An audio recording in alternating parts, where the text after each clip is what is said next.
What's up, Flick Connection? This is Darren. This week, a judge put an injunction, a permanent injunction, on the distribution of a film based on the band Lynyrd Skynyrd.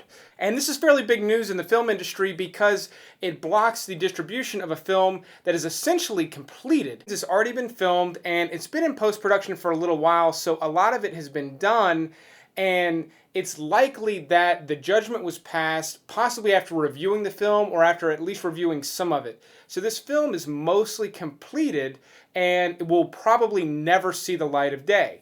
Now, what happened? How did this happen? Essentially, one of the band members, the former drummer, Artemis Pyle, worked with a small record label to produce this film.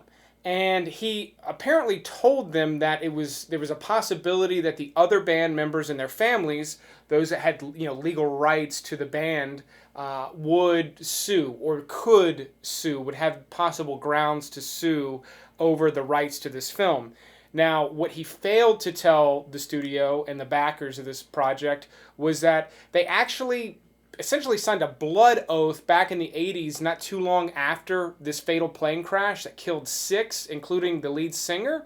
And the gist of it is that no one would actually be able to portray the band anytime in the future. It sort of goes on as long as they own the rights. They all have to consent to any sort of project like this. And I think it's fairly far-reaching, but it definitely refers to any films, biographies, things like that. They all have to have consent. The details of this project are not really known, but the band members, the surviving band members, and the families of the ones that have died either in the crash or since, obviously don't want this project to see the light of day. And as of this week, it is sealed up, not going to happen. Some people are out of, I don't want to say a lot of money, because I did some research into the project. Street Survivors, the true story of the Lynyrd Skynyrd Plane Crash, looks like it was probably a pile of shit. Now, why am I saying that? Well, the cast list features not nobody of note. Nobody I've recognized. No one I've seen their face before. I clicked through some of the top ones, not recognizing any of the projects they've been in before. Well, you can't just discredit a project because of that. There could be some artistic merit. Sure.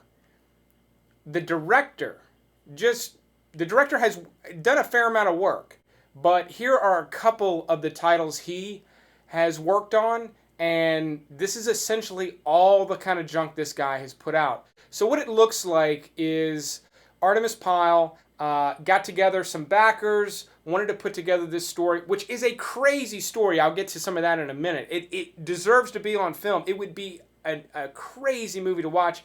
What it seems like happened is that Artemis Pyle got together a small backer, raked together enough to do kind of a shitty movie, and there was a lot of excitement. There's a lot of Skynyrd fans. They essentially created that southern rock, a lot of huge hits, big time band. And they have a huge fan base even today, and a lot of their fans were super excited about the possibility of this movie coming out. But I think even if they're disappointed by this ruling, they ultimately dodged a bullet. It was more than likely going to be something fans were very, very disappointed with when you look at the track record of that director, the people behind it. There doesn't seem to be any creativity, anyone with any acting chops. None of the actors' profile pictures on IMDb even look like any of the band members. Some of them had beards, but it just doesn't look like it was going to hit. And like I said, this is a really harrowing story. Now, obviously they were a huge band. Just seeing a movie about the rise of this band would be pretty incredible. But then this plane crash, it's not like it was a little Cessna that went down and somebody was on drugs and went through the windshield. This was 7 band members, 20 or so crew members, a couple of other folks, and the pilots, essentially in this fairly decent-sized plane, but an old plane, and they were flying, I can't remember where from, but they were flying into Baton Rouge, and they were only like 60 miles from Baton Rouge, and the gas gave out.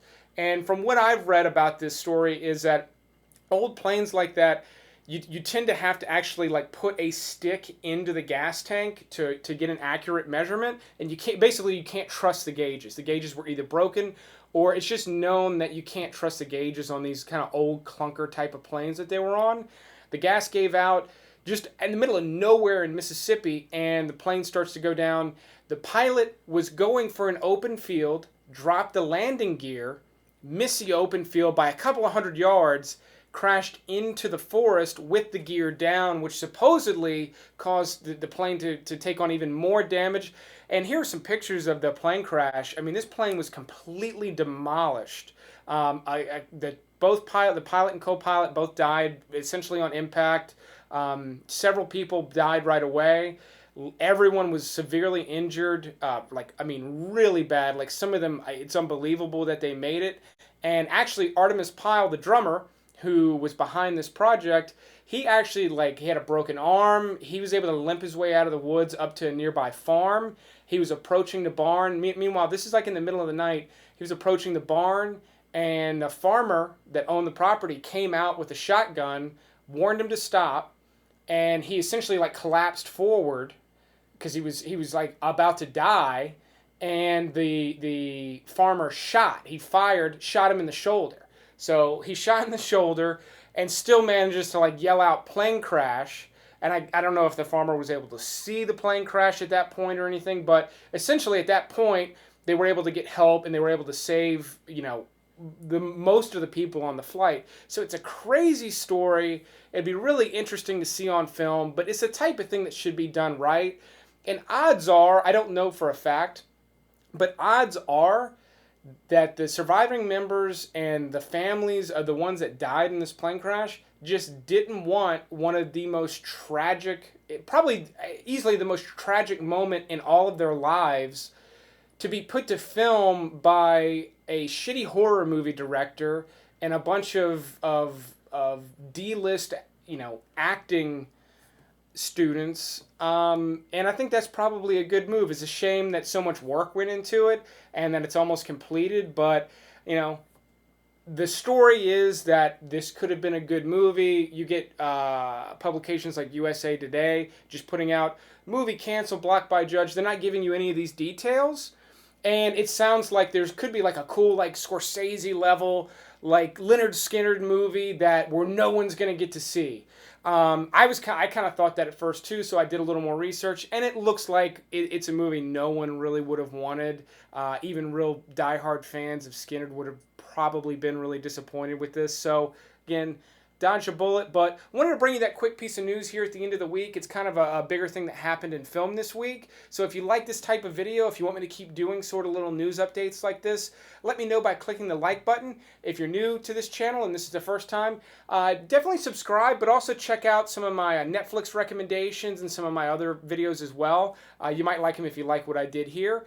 But as always, thanks for watching, and I'll see you next time. Well, I won't see you, but you'll